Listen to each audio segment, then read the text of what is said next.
collections sa Bureau of Customs na umabot sa 11 billion pesos.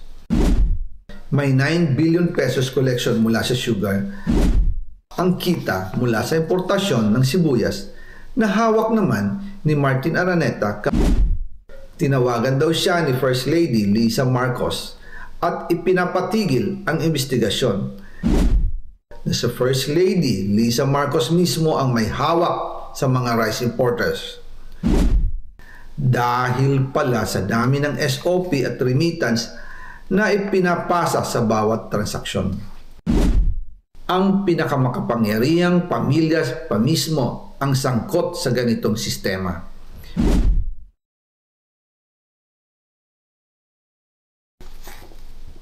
Ngayon naman po, tungkol sa kampanya nitong 2025 elections, nagkwento sa akin si dating Speaker Martin Romualdez.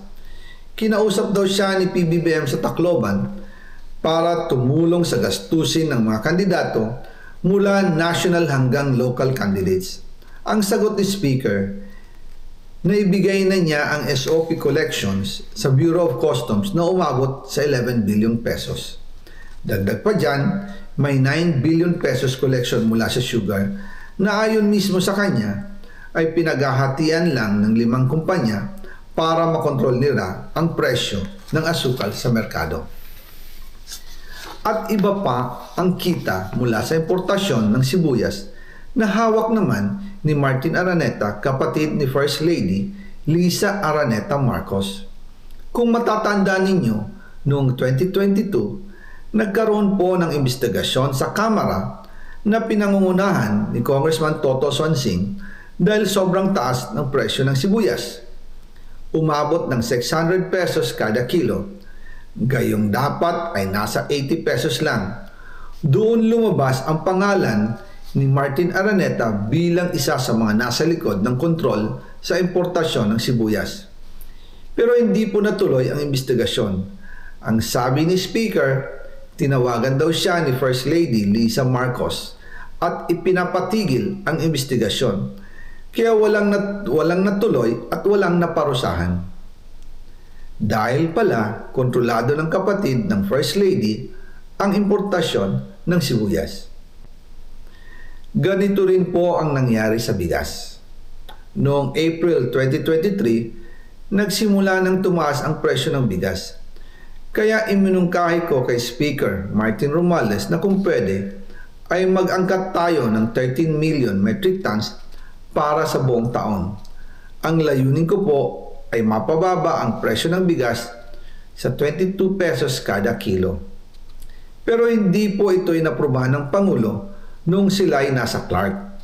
Dahil doon, sumipa ang presyo ng bigas na umabot ng 55 pesos kada kilo hanggang 2024. Noong 2024, kinausap ko ulit si Speaker Martin Romualdez na kung pwede makausap namin si Secretary Laurel Chu ng Department of Agriculture at Secretary Ralph Recto ng Department of Finance para maibaba ang taripa ng bigas mula 35% to 15%. Sinabi ko kay Speaker Martin Romualdez na kung pababayaan natin ang patuloy ng pagtaas ng presyo ng bigas at umabot ito sa 60 pesos kada kilo, siguradong magagalit na ang taong bayan.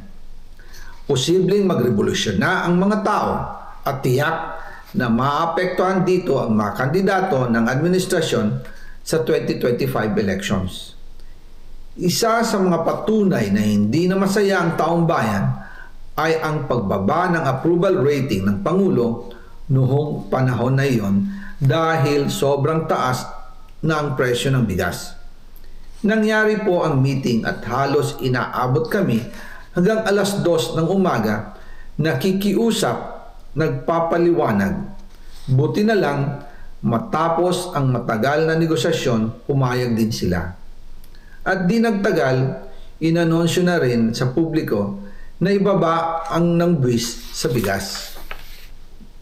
Ngunit, matapos ang 4 hanggang 6 na buwan, hindi pa rin bumababa ang presyo ng bigas.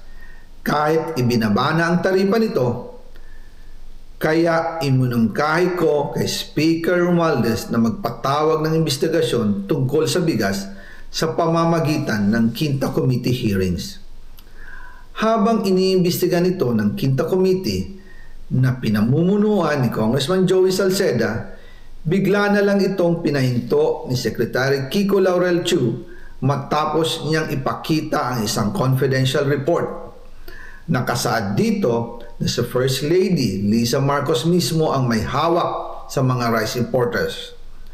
Ayon kay Secretary Laurel, maaapektuhan daw ang First Lady kung itutuloy ang investigasyon dahil kasama raw nila sa Vietnam visit ang ilang importer ng bigas at nag-dinner pa raw sila roon. At nung araw din yun, tumawag si Congressman Sandro Marcos kay Speaker Romualdez upang ipatigil ang House investigations tungkol sa bigas as instructed ng Pangulo. Magkasama kami ni Speaker Martin Romualdez nang tumawag si Congressman Sandro Marcos. Dumating din si Secretary Laurel Chu sa Manila Polo Townhouse at doon siya pinagalitan ni Speaker dahil inilabas niya ang confidential report na nagdidiin sa First Lady sa issue ng rice smuggling. Humihingi ng paumanhin si Secretary Laurel Chu at sinabi niyang, pasensya na, masyado akong naive. Doon namin naintindihan kung bakit. Kahit ibinabana ang import tax ng bigas mula 35% to 15%, ay hindi pa rin bumababa ang presyo sa merkado dahil pala sa dami ng SOP at remittance na ipinapasa sa bawat transaksyon. Dagdag pa po, maraming importers ng isda ang nagre-reklamo dahil kontrolado ito ng kaunting kumpanya lamang. Wala naman daw tax sa importation tuwing lean season, pero kahit ganoon, hindi pa rin sila nabibigyan ng permit to import. Ang mga kaunting kumpanya na ito lang ang nabibigyang permit to import. Dahil dito, kontrolado din ang presyo ng isda. At ito din ang dahilan kung bakit mataas ang presyo ng galunggong. Mga kababayan, hindi dapat naghihirap ang Pilipinas. Hindi dapat ganito kamahal ang mga pangunahing bilihin tulad ng bigas. At higit sa lahat, hindi dapat nagugutom ang mga Pilipino. Wala silang malasakit sa taong bayan, lalo na sa mga mahihirap. Inaabuso ang kapangyarihan. Nagiging negosyo ang pera ng taong bayan. Masakit man tanggapin, pero ito ang katotohanan. Ang pinakamakapangyarihang pamilya pa mismo ang sangkot sa ganitong sistema. Mula sa Pangulo, First Lady, hanggang sa anak, sila mismo ang nagtatakda, kumukontrol, at nakikinabang sa mga transaksyon dapat sanay para sa kapakanan ng sambayanan. Hawak at kontrolado nila halos lahat ng ahensya, kaya nagagawa nilang itago ang katotohanan. Sa mga susunod na araw, marami pa po akong isisiwalat. Maraming salamat sa inyong oras at patuloy na pag-unawa.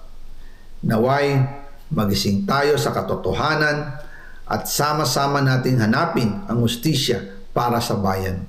Diyos mabalos po sa Indogabos.